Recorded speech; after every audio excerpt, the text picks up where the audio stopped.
Hi, welcome to Quiet Law YouTube channel. Close your eyes if you wish. Let your body settle. Let your shoulders drop. Let the weight of the day dissolve slowly, like morning frost touched by the first pale light of the sun. You are about to travel somewhere very far away. Not across space, but across time. Tens of thousands of years into the past. To a world that was vast and silent and achingly beautiful. A world wrapped in white. A world where glaciers moved like sleeping giants, where ancient creatures breathed clouds of fog into the frozen air, and where the stars above burned brighter than we can imagine today. This is a journey with no hurry. There is nowhere you need to be, nothing you need to remember. You only need to breathe and listen, and allow yourself to drift. The Ice Age is waiting for you. Still, patient, eternal. Let us go there together, now. There is a sound that the world makes when it is almost completely still. It is not quite silence. It is something softer than that. Something older. It is the sound of snowfall. A slow, endless, feather-like descent of 10,000 flakes at once, each one tumbling in its own gentle spiral. Each one carrying with it a whisper so faint that you can only hear it if you truly let yourself go quiet. This is how the Ice Age begins. Not with thunder, not with crashing cold, but with a whisper. The endless whisper of snowfall. Imagine standing at the edge of an ancient plain. The sky above you is a deep, muted pewter, heavy with cloud, but there is no wind. Not yet. The air around you is crystalline and sharp, the kind of cold that does not hurt, but simply clarifies everything. The way a clear glass of water clarifies the light that passes through it. Each breath you take enters your lungs like cool silk, and as you exhale, a soft cloud drifts away from you and disappears into the grey. The snow is falling. It has been falling for a very long time. Perhaps for weeks. Perhaps for months. In the deep rhythms of this age, time moves differently. The snow comes and it stays, building itself into layers, compressing beneath its own weight, becoming something denser and more permanent with every passing season. The world is slowly becoming white. And it is beautiful. It is a beauty so immense and so untroubled that there is nothing to do but breathe it in. After a long while, a breath of wind stirs across the tundra. Not a strong wind, just a wandering thing, a gentle current that has traveled perhaps 1,000 miles to reach you here.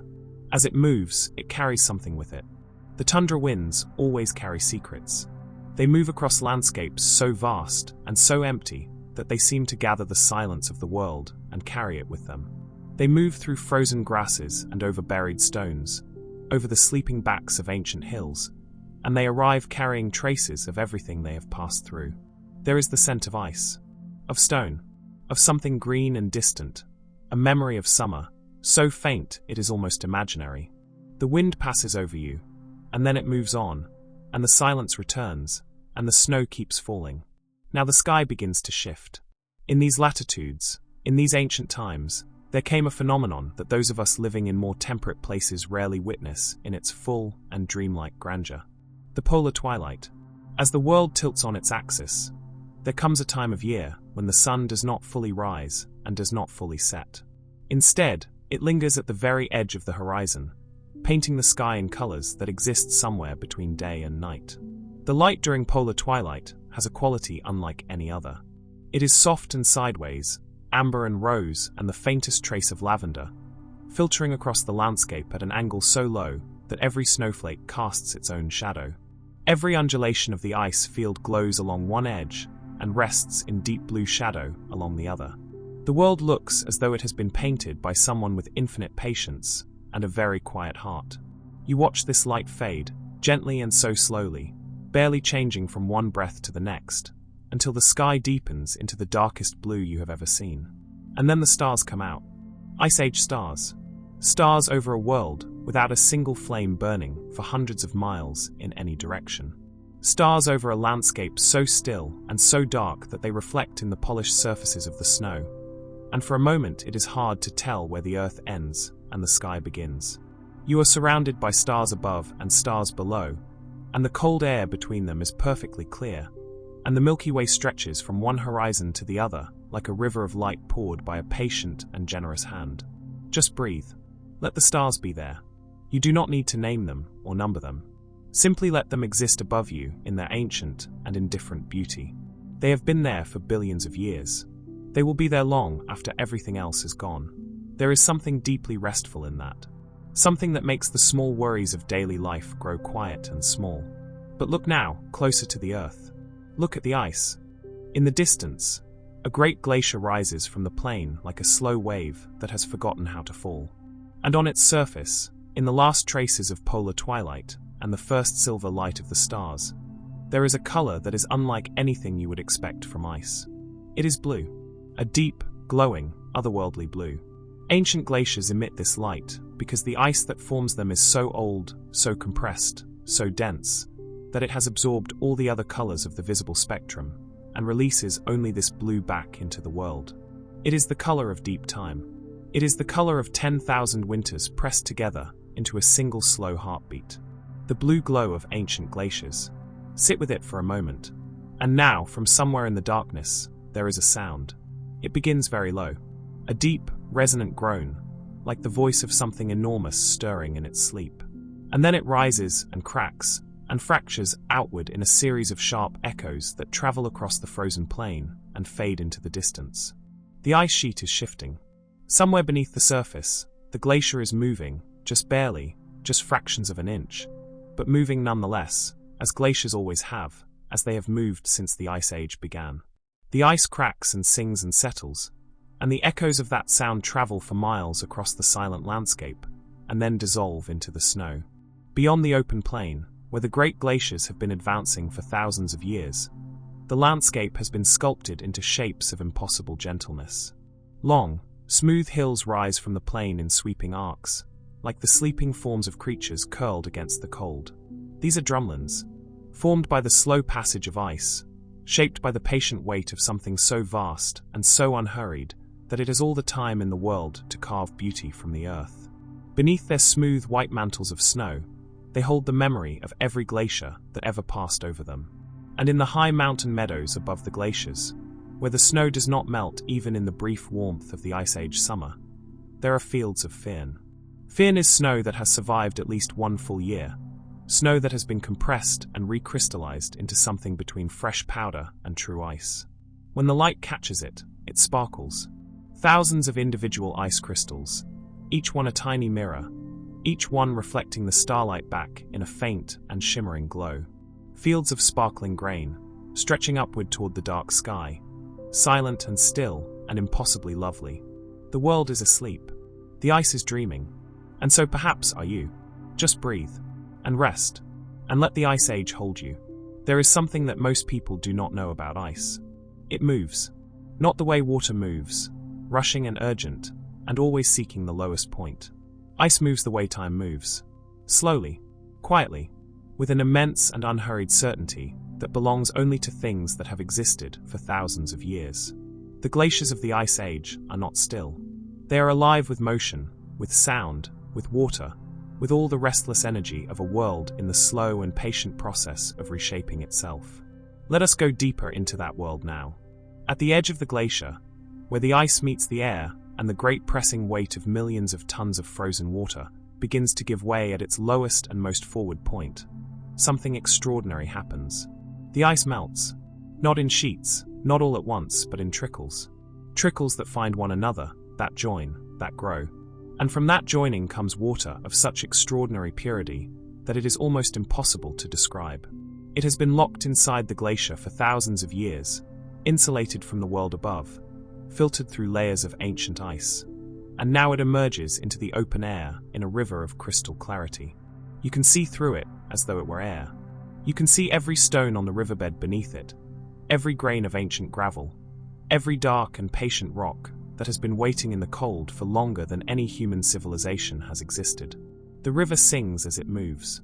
It moves over its bed in a low, clear, continuous song, neither loud nor soft, simply present, the way a sleeping breath is present. And that river does not begin at the edge of the glacier. It begins inside it. Deep within the body of the glacier, beneath hundreds of feet of ice, there are streams. Subglacial streams, moving in channels they have carved for themselves through the slow, patient work of 1,000 melting seasons. No light reaches them. The walls around them are ancient and blue and utterly silent, except for the sound of the water itself, a murmuring flow, a low and constant conversation between the water and the ice. The sound is soft and rhythmic and completely enclosed, as though the glacier itself were breathing it out from its deepest interior. The water in these streams is always just barely above freezing. It moves just quickly enough to stay liquid, and it carries with it the memory of snowflakes that fell, perhaps 20,000 years ago, where the meltwater rises and pools at the base of frozen ridges, where shallow lakes have formed and then surrendered themselves to the returning cold each winter. There is something that stops you in your tracks when you first see it. Bubbles, frozen mid-rise in the ice, trapped at the exact moment when the lake began to freeze around them, suspended in perfect stillness an inch or two below the surface. They are beautiful in a way that feels almost intentional, as though someone placed them there for you to find. Some are perfect spheres. Some are elongated, caught in the act of rising. Some cluster together in chains, a conversation in glass. They hold inside them the air of the ice age itself, the exact composition of an atmosphere that no longer exists, preserved here in the ice the way a letter is preserved in a sealed envelope, waiting. Just below the surface of the frozen ground, where the soil meets the permafrost and the cold reaches its fingers down into the earth in long, slow wedges, there is another kind of sound.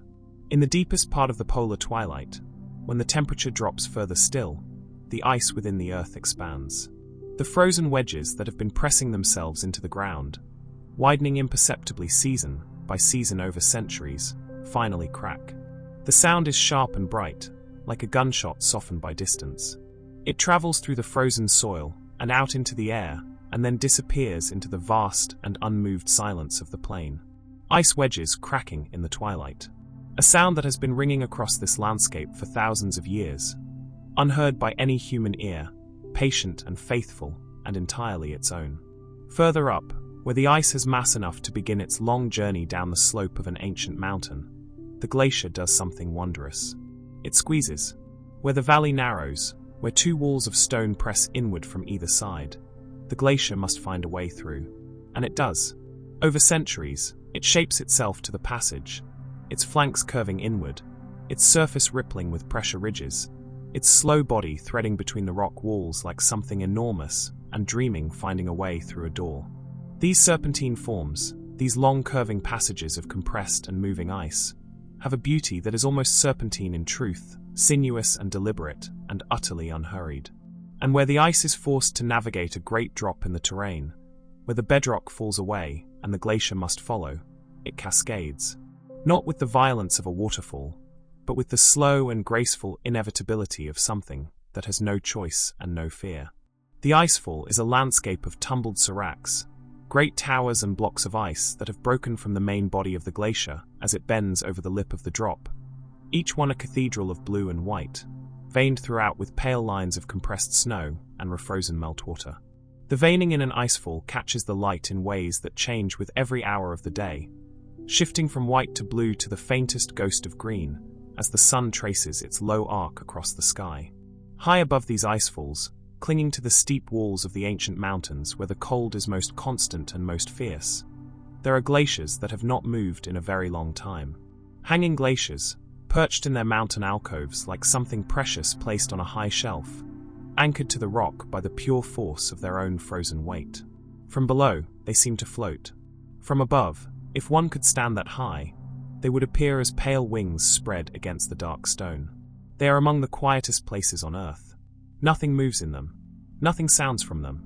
They simply exist, high and still and ancient, witness to everything that has passed beneath them. Come down now. Come back down from the mountain, down through the icefall, down past the slow serpentine press of the glacier, and follow the ice inward. Because inside the glacier, there are places that seem to exist outside the ordinary laws of the world. Ice caves. They form where meltwater has worked its way into the body of the glacier from above, or where subglacial streams have carved their channels wide enough and high enough for a living thing to enter. And inside, the world is blue. Not the pale blue of a winter sky, but a deep, saturated, luminous blue that has no counterpart in any other place on Earth. The walls of an ice cave glow with their own internal light. Light that has entered the glacier from the surface and been scattered and filtered through 10,000 layers of compressed ice until only the blue remains. Only the deep and ancient blue, that seems to come from within the ice itself, rather than from any outside source. To stand inside such a place is to feel surrounded by something that is simultaneously material and luminous, solid and glowing, old beyond imagining, and utterly present. And the sounds inside an ice cave are unlike any other sounds.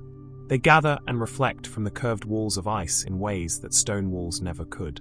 A drop of meltwater falling from the ceiling into a shallow pool at your feet returns to you from every direction at once, its single note becoming a chord, a ripple of echoes that circles the chamber and fades slowly, each repetition softer than the last, until the silence closes in again.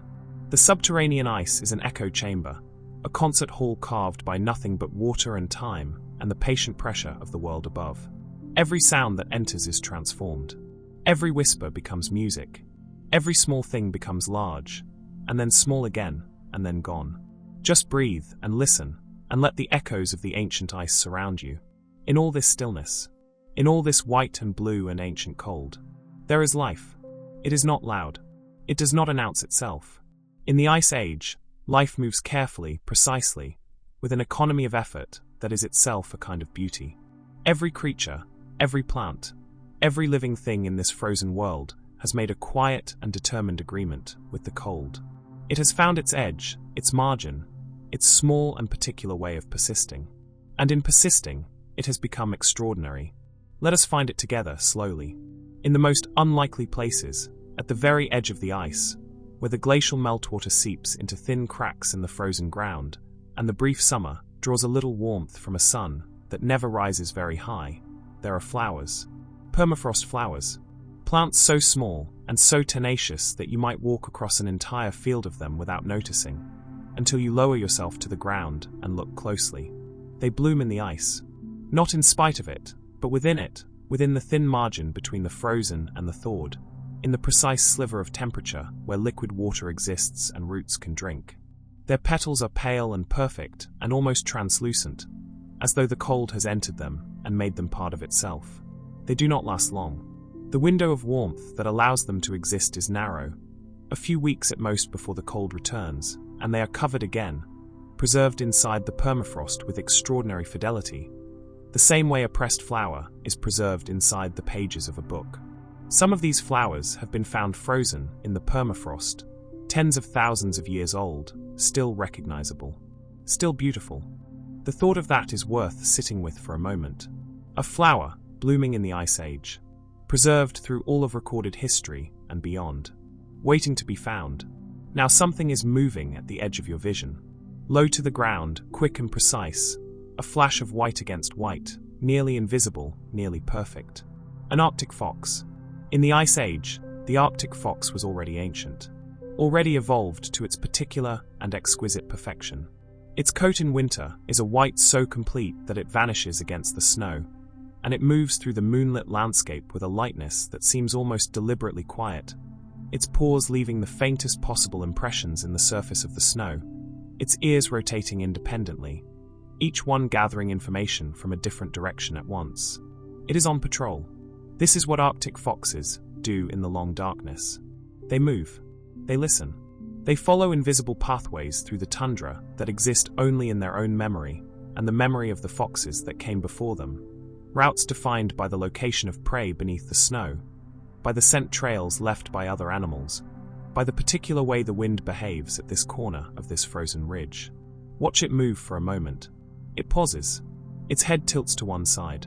Beneath the snow, several feet down, there may be a small mammal in its burrow, breathing slowly in the cold, unaware of what listens for it from above.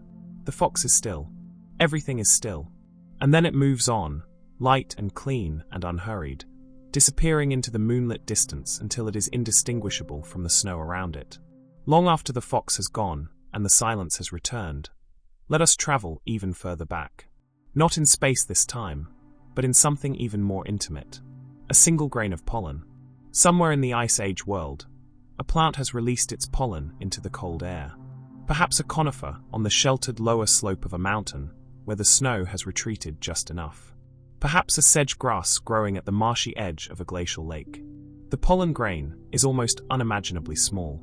It drifts in the air for a time, carried by the same tundra winds we felt at the very beginning of this journey. And then it settles, perhaps on the surface of a frozen lake. And there it is, covered by the next snowfall, and pressed down, and sealed inside the growing ice. And the years pass over it, and become centuries, and the centuries become millennia, and the ice grows deeper and heavier, and more ancient above it.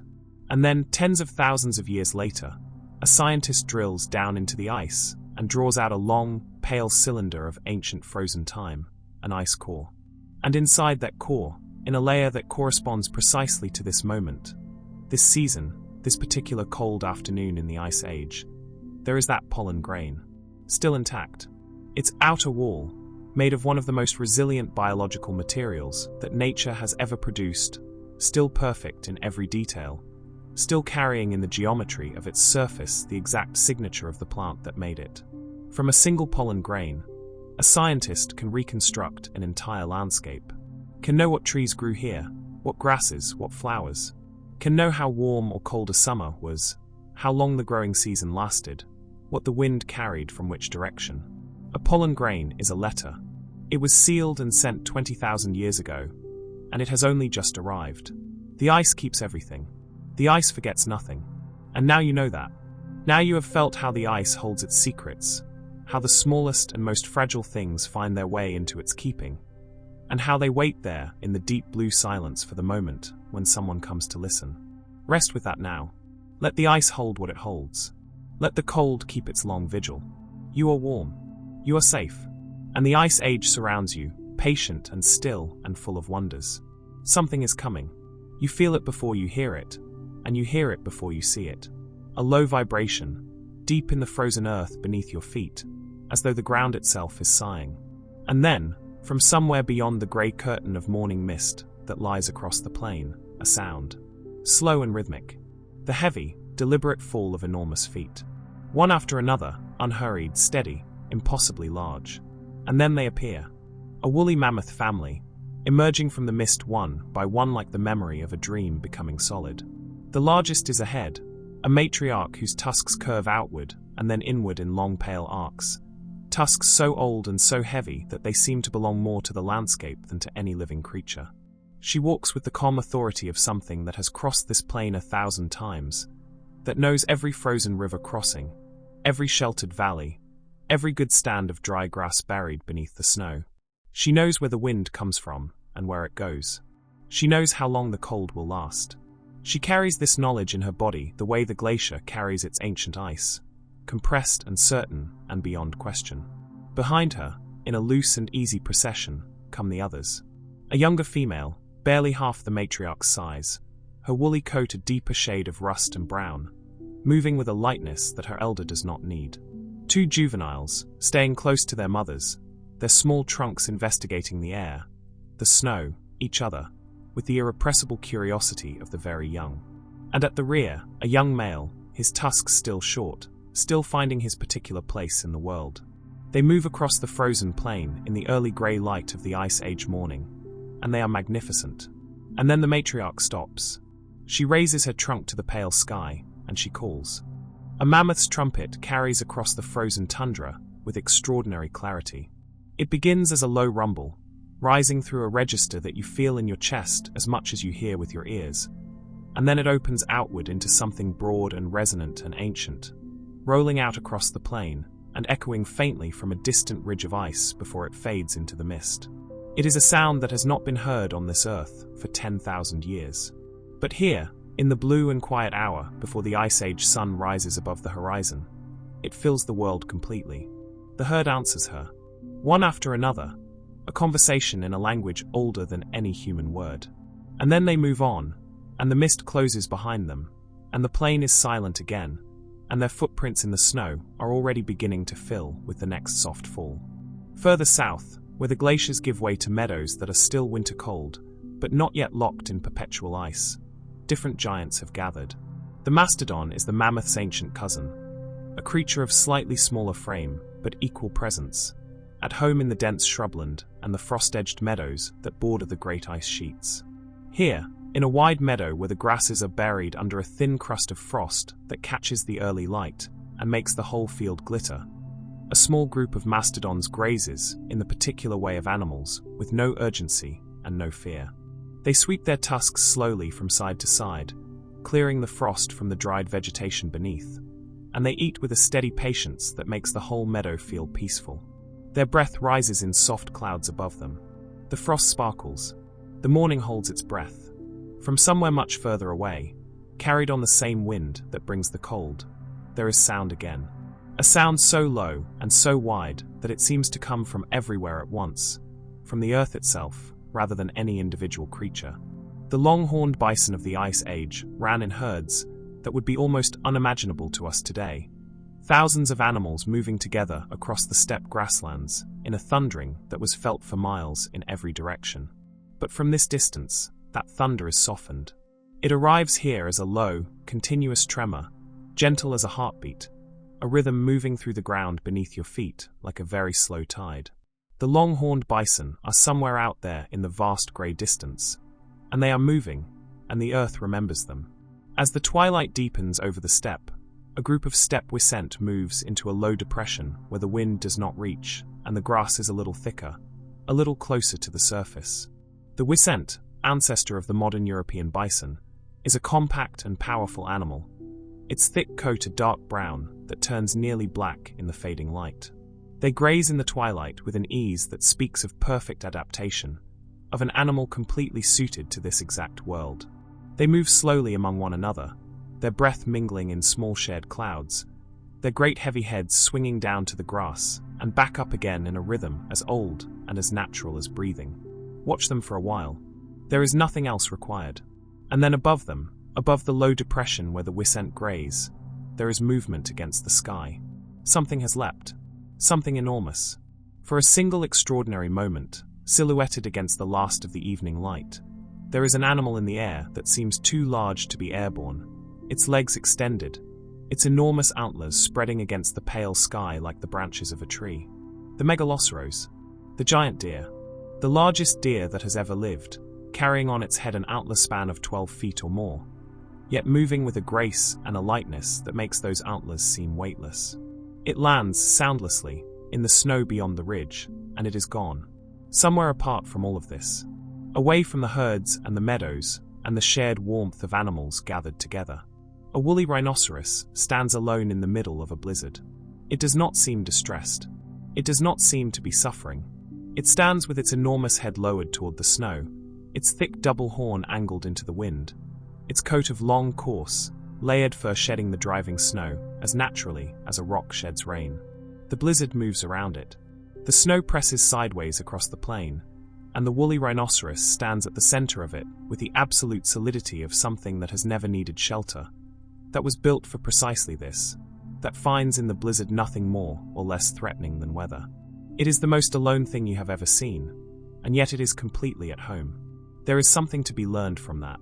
Something about finding your own stillness inside the storm. Far to the south and west, in a landscape where the cold is less absolute and the vegetation grows in dense and tangled groves, there are creatures that seem to belong to a different kind of dream altogether. Giant ground sloths move through the snowy groves with a slow, deliberate, rocking gait, their enormous curved claws gripping the frozen ground with each step, their shaggy coats trailing through the low snow. They are the size of elephants, these animals, but they move with a gentleness that their size makes almost comic. They reach upward into the snow-laden branches of ancient trees and draw down vegetation with a patient and methodical care. Their movements so slow and so unhurried that the snow barely falls from the branches as they feed. And at the very edge of this grove, making its slow and armored way across the frozen ground, there is something that seems to belong more to a sculptor's imagination than to any real world. The glyptodon, a creature the size and shape of a small car, encased from head to tail in a shell of interlocking bony plates, each plate a perfect hexagon, the whole structure a mosaic of natural geometry, so precise and so beautiful that you could study it for hours. It moves with an unhurried dignity, its thick legs carrying its enormous weight steadily, its armored tail swinging slightly with each step, its small head close to the ground, seeking out what vegetation the cold has not entirely taken. It wanders through the snowy grove without urgency, without fear, without any awareness of how remarkable it is. And perhaps that is the most remarkable thing about it. Let these giants be with you now as you settle deeper into your rest. Their weight and their warmth and their ancient, patient lives, moving across a world of ice and frost and deep cold sky, each one entirely itself, entirely at home, entirely undisturbed. The Ice Age does not belong only to the grazers, to the herds and the slow and the gentle. There are other eyes open in the darkness. Somewhere out on the wide and frozen plain, in the deep middle of the night when the stars are at their sharpest and the cold is at its most complete, a sound begins that is unlike anything else in this landscape. It starts with a single voice, low and long and probing, testing the night air the way a finger tests the temperature of water. A question without words. And then, from different points across the darkness, other voices answer. One from the left, one from behind a low ridge, one from further away, barely audible, the faintest thread of sound carried on the cold air from perhaps half a mile distant. The voices weave together, finding one another, building into something that is larger than any individual, something that fills the plain and the sky above it and makes the sleeping herds shift uneasily in their rest. Dire wolves. They are not running yet. They are speaking, sharing information across the darkness in the ancient language of their kind, triangulating position, confirming readiness, feeling out the shape of the plan that will evolve not from any conscious decision, but from the collective intelligence of the pack moving together through familiar territory. Each wolf knows the others by their voices.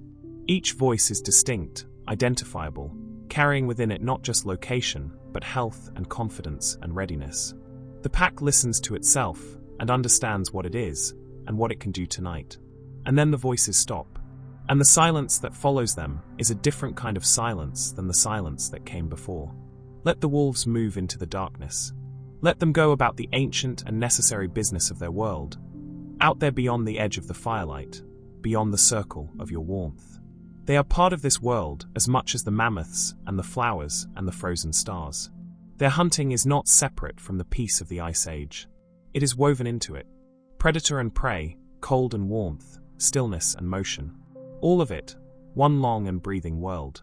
In the deep shadows beneath an ancient glacier's overhanging lip, where the ice has formed a wide and jagged shelf above a floor of packed snow, there is a stillness so complete that you might stand at its edge and see nothing at all. Only darkness and ice.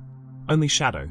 And then, after a long and patient moment, you begin to see the outline of something within the shadow. A shape, long and low and extraordinarily still.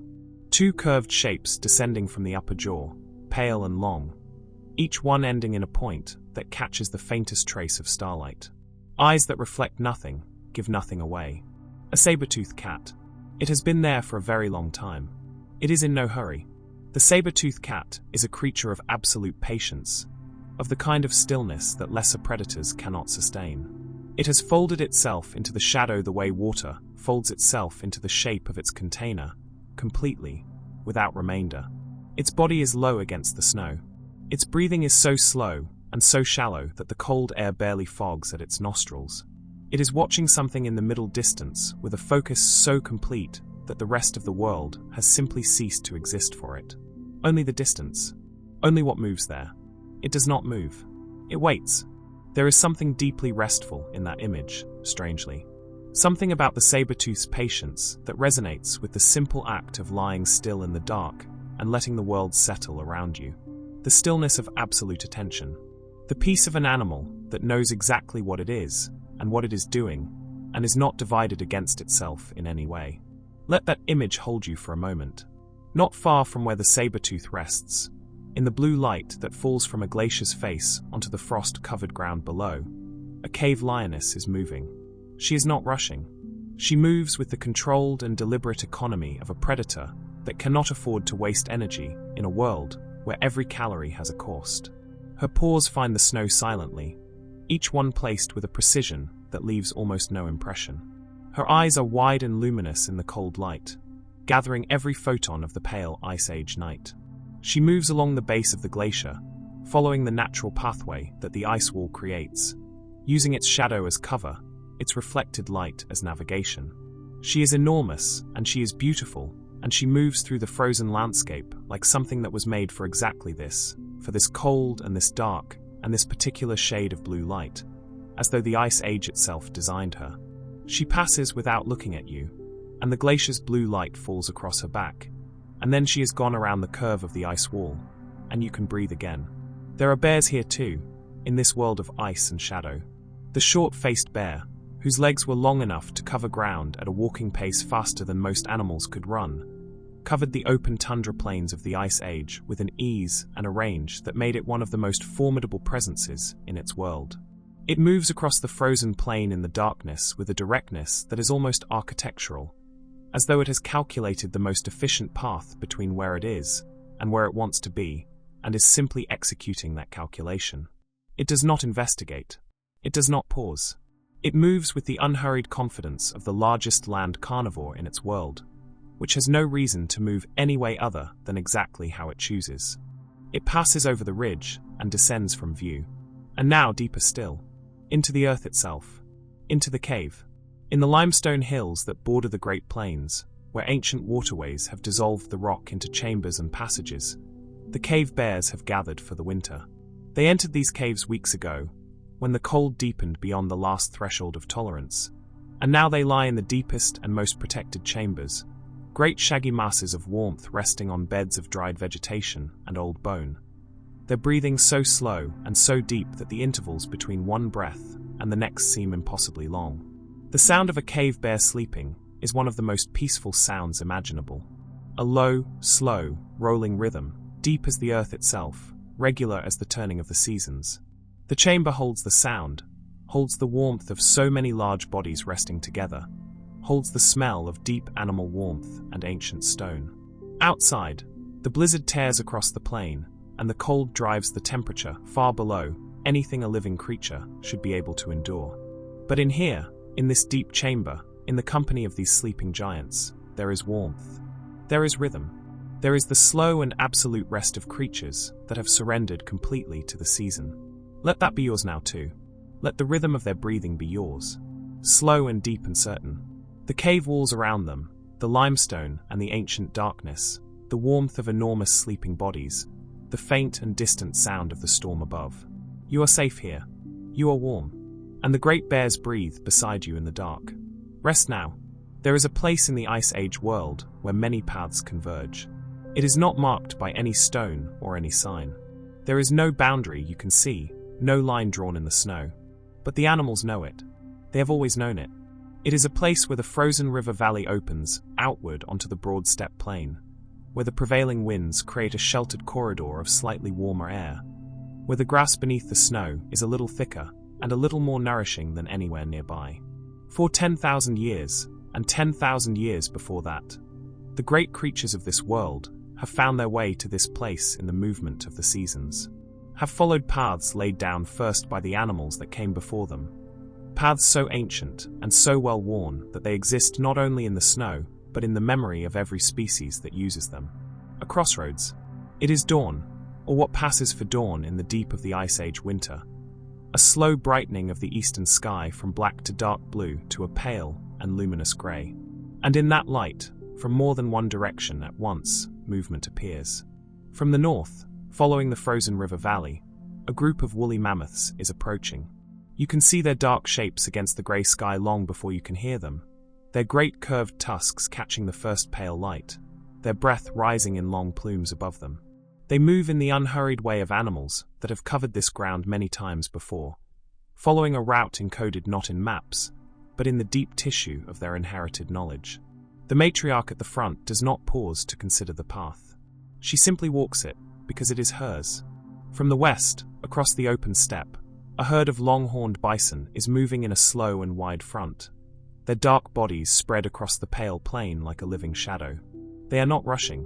They are following the grass, or rather the memory of the grass, the places where the thin crust of snow over a good stand of frozen vegetation gives slightly differently under the hoof, a difference so subtle that only an animal born to this terrain could detect it. And from the south, picking their way along the base of a low escarpment where the rock has been cut by an ancient meltwater channel, a small group of steppe wisent moves with quiet purpose. They arrive at the crossroads in the early grey light from their different directions, and for a time they simply exist together in the same space. The mammoths move through the bison herd without ceremony. The bison part around a mammoth's slow passage, the way water parts around a stone. There is no conflict here. There is no hierarchy being contested. There is only the ancient and practical understanding that this place belongs to all of them equally, and that the cold is more demanding than any rivalry between species. They share the space the way that stars share the sky, each one distinct, each one following its own path, and all of them together making something larger and more beautiful than any one alone could be. Stand at the edge of this place and watch them come and go in the pale morning light. Watch the paths cross and diverge. Watch the breath of dozens of enormous animals rising together into the cold air above the plain. A collective exhalation, a shared warmth briefly visible against the grey sky before it disperses and is gone. This is what the world was once. This full, this alive with large and extraordinary creatures. This unhurried and this generous with its wonders. Now let the crossroads empty. Let the herds move on in their different directions, following their ancient routes into the distances of the plain. And as the last of them disappears over the horizon, come down from where you have been watching and walk to the place where they stood. The ground here is a patchwork of impressions, an archive of passage. The snow has been pressed and turned and walked over by dozens of enormous feet, and in the places where the freshest snow has not yet covered the oldest tracks, you can see, with extraordinary clarity, the record of what was here. Footprints. The broad, rounded impression of a mammoth's foot, nearly a yard across, its edges clean enough that you can see the texture of the sole, the slight forward lean of the stride, the depth that tells you something of the animal's weight. Beside it, slightly overlapping, the cloven print of a bison, crisp and certain in the frozen ground. And there, at the edge of the gathering place, something smaller and more precise. A fox. The same light, deliberate tread that you saw in the moonlit hours of an earlier night. Each paw placed with exact and thoughtful care. A trail of small perfect impressions leading away across the plain toward the horizon. These prints are freezing as you look at them. The cold is hardening them into the surface of the snow with every passing minute. And by tomorrow they will be ice. And by next week more snow will have fallen over them. And in 10,000 years they may still be here, pressed into the permafrost, waiting to be found. There are places in the world today where exactly that has happened. Where the actual footprints of Ice Age animals, preserved in frozen mud and permafrost, have emerged into the light after tens of thousands of years and been found, whole and perfect and unutterably moving, by people who kneel beside them and feel, across that impossible distance of time, the presence of something real. A mammoth walked here. Right here. This is where its foot fell. This is the weight it carried. This is the direction it was going. The prints are a kind of language. The most patient language in the world, written into the earth by creatures that did not know they were writing anything, and read, tens of thousands of years later, by creatures that cannot quite believe what they are reading. Let the snow fall softly over the crossroads now. Let it cover the prints gently, the way sleep covers the day, smoothing everything into stillness and silence, and the quiet blue light of the Ice Age plain. There is something glowing in the darkness. It is small, and it is warm, and in the immensity of this frozen world it seems almost impossibly fragile. A point of orange light at the base of a rock outcropping, where a shallow overhang provides some shelter from the wind. And around that light, close enough to share its warmth, a small group of human figures. They are not much different from you, these people. Their hands and faces, and the shape of their thoughts are not so far removed from your own.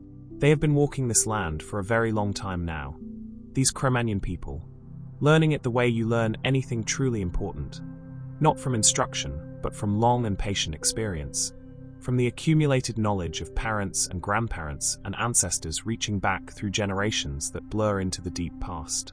The fire is small, but they have made it last. They know how to make it last. They have carried the knowledge of fire the way the mammoth matriarch carries the knowledge of the migration routes, in the deep interior of the self, in the place where the most essential things are kept. Around the fire in the snow, in the blue darkness of the Ice Age night, there is quiet conversation. Not the conversation of people solving problems or making plans, though they do that too. This is the quieter kind, the kind that happens when the work of the day is done and the fire is holding and the cold is being kept at bay, just barely, just enough. The kind of conversation that is more about presence than information. That says simply, I am here, and you are here, and we are warm together, and the night is long but we will see the morning. Breathe with them for a moment. Feel the warmth of that small fire reaching out into the dark.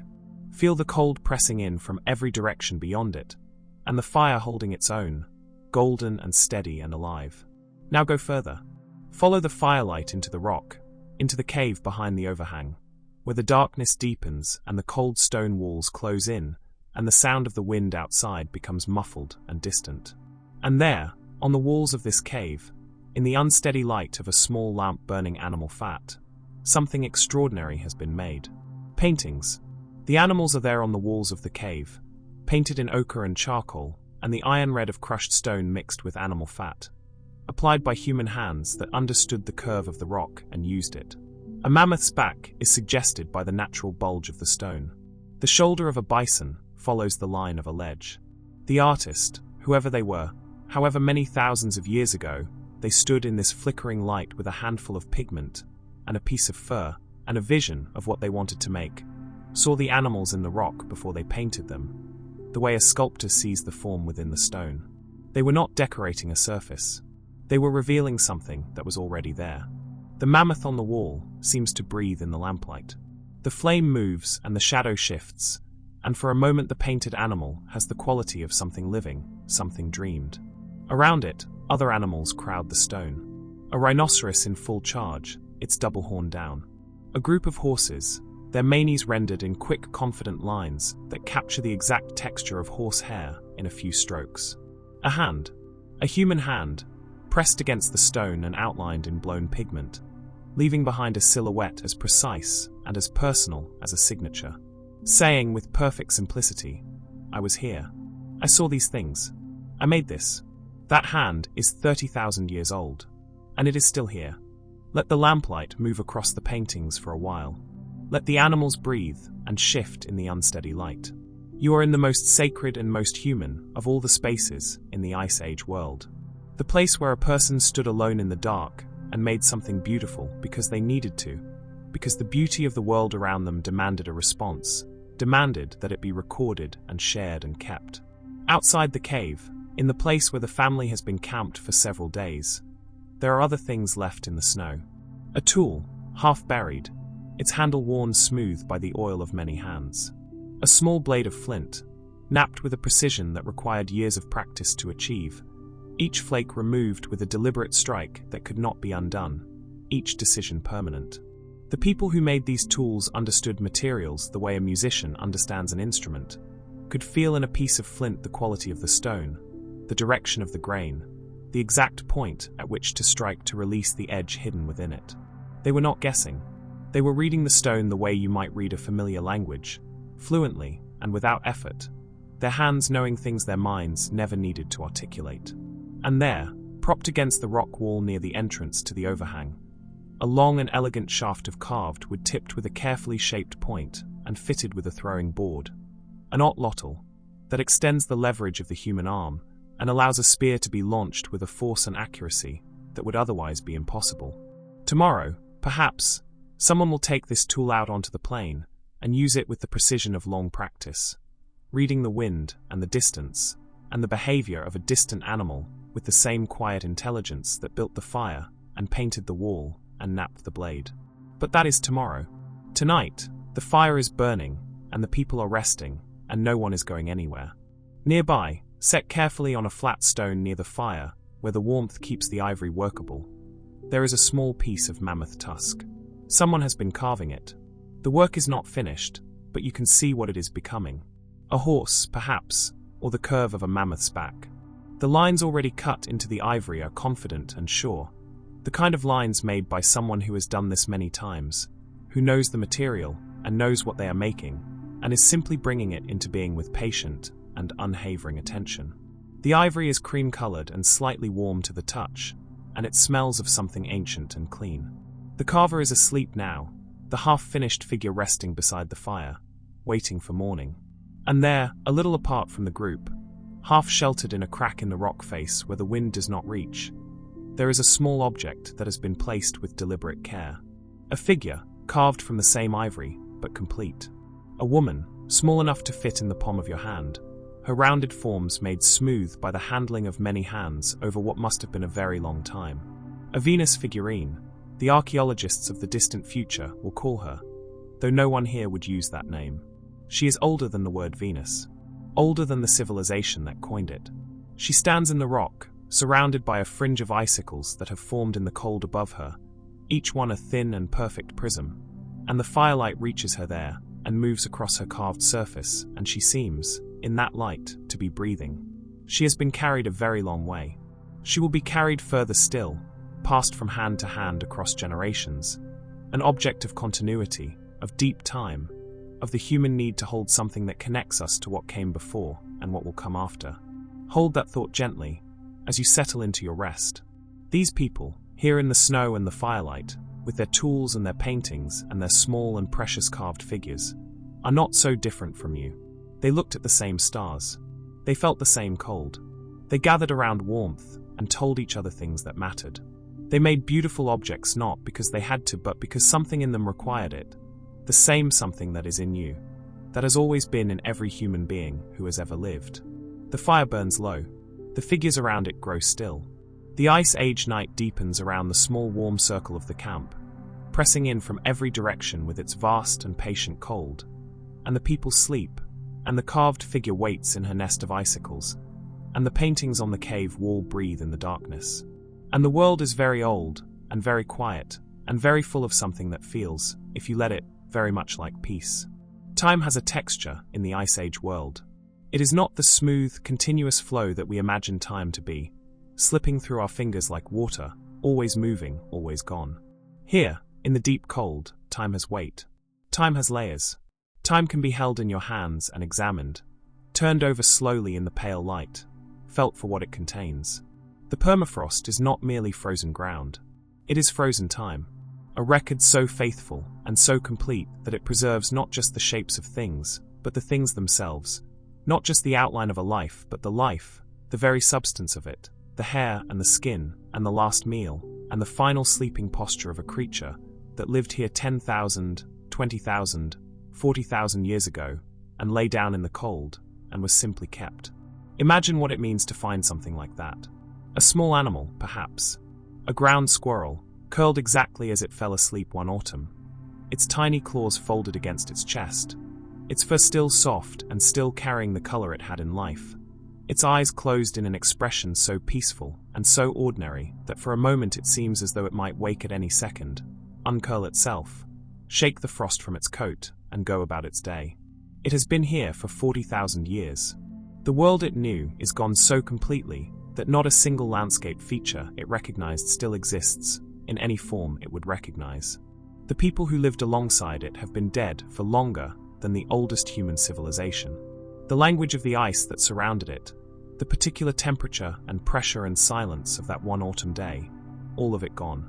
And yet here is the squirrel, intact, present, stubbornly, miraculously here. The permafrost keeps what it takes. It does not discriminate between the great and the small, between the famous and the forgotten. It keeps everything with equal fidelity, equal care, equal patience. A flower, a fish, the stomach contents of a mammoth, still analyzable, still telling the story of the last meal taken on a specific afternoon, in a specific season of a specific year, tens of thousands of years in the past. And at the edges of where the glaciers stood and moved and ground the landscape into new shapes, there are the moraines, long ridges of material, stone and soil and gravel, pushed ahead of the advancing ice like the bow wave of an enormous slow ship, and left behind when the glacier finally retreated. The moraines are archives in their own right, repositories of everything the glacier picked up and carried in its long journey. Mixed into their gravels and their boulders and their dense dark soil, there are things that have no right to still exist. Fragments of ancient wood, pieces of bone, seeds that fell from plants that no longer grow in this latitude, carried here on the wind or in the gut of a migrating animal, and deposited in the moraine when the glacier set it down. The moraines hold their treasures without announcement, without any sign pointing to what they contain. They are just ridges in the landscape, covered now in grass and wildflowers, waiting for the slow erosion of time to bring their contents to the surface one piece at a time.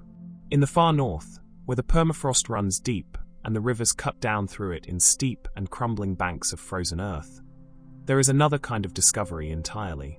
The rivers of the Yukon, cutting through permafrost that has not thawed since the Ice Age, release into their beds not only the fine gold dust carried down from ancient mountains, but also the bones and teeth and tusks of Ice Age animals in quantities that still astonish. A placer miner working a gravel bar may turn up a mammoth tooth the size of a loaf of bread, still heavy with ancient density, still perfectly formed, each ridge of its grinding surface as crisp as the day it last chewed frozen grass. The gold and the bone come up together from the same dark frozen earth, two kinds of treasure from the same moment in the deep past, one valuable to the market and one valuable to the memory of the world, and it is not always easy to say which is which. The earth gives up its secrets slowly, one piece at a time, in its own order and its own season. But there is one more thing to see here, in this segment of discovery and memory, and it requires the return of the night. The aurora comes first as a suggestion, a faint smearing of greenish light along the northern horizon, so pale that you might almost dismiss it as a trick of the eye, a reflection of something distant. And then, over the space of a few minutes, it strengthens. It brightens. It begins to move with the characteristic fluid motion of the aurora, curtains and columns of light shifting and folding and spreading across the sky in patterns that follow rules invisible to any eye but the sun's. The colors deepen. Green gives way to the lower edge of violet. A thread of deep red appears at the zenith and holds there for a long, trembling moment before the green swallows it again. And the aurora is falling on a landscape of mammoth graves. Here, in a broad depression in the tundra, where a lake once stood and has long since frozen and compressed and been buried by successive layers of soil and snow, there are bones. Hundreds of them. The remains of mammoths that gathered here over many generations, drawn to the water and the grass and the relative shelter of the low valley, and that died here over the course of centuries, each one settling into the earth and being slowly absorbed and preserved by it. The bones are not visible from the surface. They lie beneath several feet of frozen ground, patient and dark and uncountable. But the aurora knows they are there, or seems to, the way the aurora seems to know everything that lies below it in the cold and the silence. The light moves across the surface of the snow above the mammoth graves, and for a moment, in the shifting patterns of green and violet, something remarkable happens. The undulations of the earth, the subtle mounds and hollows that mark where large bodies once lay down and were absorbed into the ground, catch the light at a particular angle and seem to rise. For just a moment, in the aurora light, there are mammoth silhouettes in the landscape. The curve of a back, the suggestion of a raised head, the long arc of a tusk, picked out in green and violet against the dark sky. They are not really there. They are light and shadow and the shape of ancient ground. But they are there enough. Stand beneath the aurora over the mammoth graves and let the light move across the land, and let the silhouettes come and go as the light shifts, and do not try too hard to hold on to them. The things worth keeping do not need to be held. Just watch the light. Something is different. You notice it before you can name it. A quality of the air, perhaps. A shift in what the wind carries. Something in the light that is not quite what it was, not quite the pale and certain grey of the deep Ice Age winter, but something slightly warmer, slightly more golden at its edges, as though the sun has remembered something it had been meaning to do, and has quietly gone about beginning to do it. The thaw is coming. Not today. Not this year. Perhaps not this century. The great transitions of the climate do not announce themselves with gestures. They arrive the way all deep changes arrive, invisibly, 1 degree at a time, one season slightly milder than the last, one winter ending just a few days earlier than the winter before. No single animal living through it could know what was happening. The mammoth matriarch following her ancient migration route cannot know that the route is changing, that the grasses at the far end of the journey are growing in patterns slightly different from the patterns her mother taught her. The permafrost flowers cannot know that the window of their blooming will widen season by season until the world they are adapted to has become something else entirely. But the evidence accumulates, quietly, the way water accumulates in a low place after a long rain. And then there comes a morning, one particular morning among 10,000 ordinary ones, when the light falls at a different angle, and the air has a different temperature, and the snow that has covered everything begins to melt. Not dramatically, not with any violence or urgency.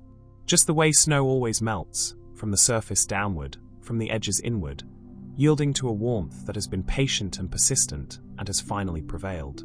The meltwater gathers in depressions in the landscape, in the hollows left by retreating glaciers, in the broad valleys where the ice rivers once flowed, and it forms pools, reflective pools, perfectly still in the calm of the warming morning. Their surface is so clear and so motionless that they mirror the sky above them with absolute fidelity. The first blue sky of the new world, reflected in the first meltwater of the final thaw. These pools are transitional things, creatures of the edge between what was and what will be.